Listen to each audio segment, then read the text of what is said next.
प्रतिनिधि सभा ने नेपाल नागरिकता दूसरा संशोधन विधेयक पारित कर दिया है, जिसमें माता के नाम पर नागरिकता देने का प्रावधान शामिल है।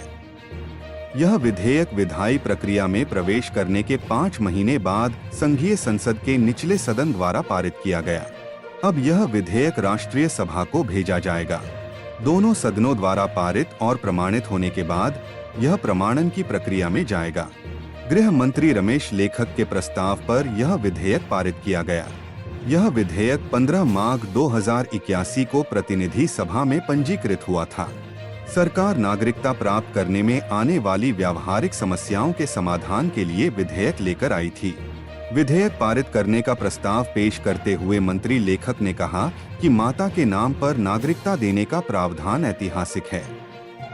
उन्होंने बताया कि नागरिकता को लेकर सुप्रीम कोर्ट द्वारा विभिन्न समय पर जारी आदेशों को लागू करने के लिए यह विधेयक लाया गया है। वैसे तो संविधान में माता के नाम पर नागरिकता देने का प्रावधान है, लेकिन कानून के अभाव में यह लंबे समय से लागू नहीं हो पाया है। विधेयक के प्रमाणित होने के बाद माता के नाम पर नागरिकता देने का रास्ता खुल जाएगा। इसी तरह पिता की मृत्यु हो जाने, उनका पता न चल पाने या नागरिकता प्राप्त करने में सहयोग न करने पर भी माता के नाम पर नागरिकता देने का प्रावधान किया गया है। यदि माता या पिता ने जन्म से ही नागरिकता प्राप्त कर ली हो, लेकिन माता पिता में से कोई एक संपर्क में न हो, तो भी बच्चा नागरिकता प्राप्त कर सकेगा। विदेश में रोजगार के लिए गए और जन्म देने के बाद बच्चे के साथ नेपाल वापस आए नागरिकों के बच्चों को प्राकृतिक नागरिकता देने का प्रावधान किया गया है। इस विधेयक में उन मामलों में नाबालिगों को वयस्क होने तक पहचान पत्र जारी करने का भी प्रावधान है, जहां माता या पिता नागरिक हैं और यह स्पष्ट नहीं है कि बच्चे को कौन सी नागरिकता मिलेगी। ऐसे पहचान पत्र विदेश यात्रा के लिए जारी किए जाएंगे। इसी तरह नागरिकता जारी करने का अधिकार रखने वाले क्षेत्र प्रशासन कार्यालय के 6ठे स्तर तक के कर्मचारियों को नागरिकता जारी करने का अधिकार देने का प्रावधान किया गया है। आधिकारिक स्तर पर किसी भी कर्मचारी को यह अधिकार देने के लिए विधेयक पारित किया गया है। 2 आश्रित विधेयक पारित। प्रतिनिधि सभा ने बजट के 2 आश्रित विधेयक पारित कर दिए हैं। शनिवार की बैठक में आर्थिक विधेयक और राष्ट्रीय ऋण वसूली विधेयक पारित किए गए।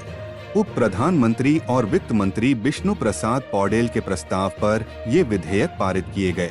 प्रतिनिधि सभा द्वारा विनियोग विधेयक पहले ही पारित किया जा चुका है। मुख्य विधेयक के पारित होने के साथ ही प्रतिनिधि सभा ने आश्रित विधेयकों पर चर्चा की प्रक्रिया को आगे बढ़ाया था। संभावित एजेंडे में सिविल सेवा विधेयक। इसी तरह संघीय सिविल सेवा विधेयक को पारित करने का संभावित एजेंडा 15 असार को प्रतिनिधि सभा के लिए तय किया गया है। सचिवालय द्वारा सार्वजनिक किए गए संभावित एजेंडे में विधेयक को पारित करना भी शामिल है। हालांकि दैनिक एजेंडे का अंतिम स्वरूप रविवार को उपलब्ध होगा। इससे पहले सिविल सेवा विधेयक को पारित करने का एजेंडा आषाढ़ 30 को हटा दिया गया था। तब से यह विधेयक विसाप्ताहिक कैलेंडर में शामिल नहीं किया गया है, लेकिन सचिवालय सरकार के साथ विचार विमर्श के आधार पर विधेयक को आगे बढ़ाने जा रहा है। राज्य मामलों और सुशासन समिति द्वारा रिपोर्ट पारित कर संसद में प्रस्तुत किए जाने के बाद कर्मचारियों द्वारा कुछ प्रावधानों पर असंतोष व्यक्त किए जाने के कारण विधेयक कुछ समय के लिए अटका रहा। यहां तक कि सत्तारूढ़ पार्टी के सांसदों ने भी विधेयक के अटकने पर आपत्ति जताई। सेवानिवृत्ति के बाद सरकारी या संवैधानिक नियुक्तियों के लिए 2 साल के कूलिंग ऑफ पीरियड को लेकर कर्मचारियों में काफी असंतोष है। अगर रविवार को प्रतिनिधि सभा से पारित हो जाता है तो विधेयक नेशनल असेंबली में जाएगा।